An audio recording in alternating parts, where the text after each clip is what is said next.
حضرت علی رضی اللہ تعالیٰ عنہ نے فرمایا، کسی کا ظرف دیکھنا ہو تو اسے عزت دو،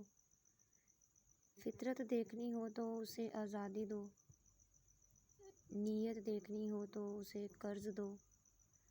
خصلت دیکھنی ہو تو اس کے ساتھ کھانا کھاؤ،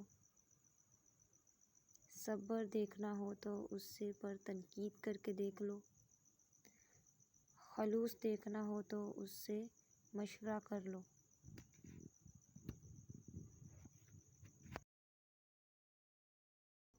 رسول اللہ صلی اللہ علیہ وآلہ وسلم نے فرمایا، دنیا مومن کے لیے قید خانہ ہے اور کافر کے لیے جنت ہے۔ رسول اللہ صلی اللہ علیہ وسلم نے ارشاد فرمایا، اللہ تعالیٰ نرمی کرنے والا ہے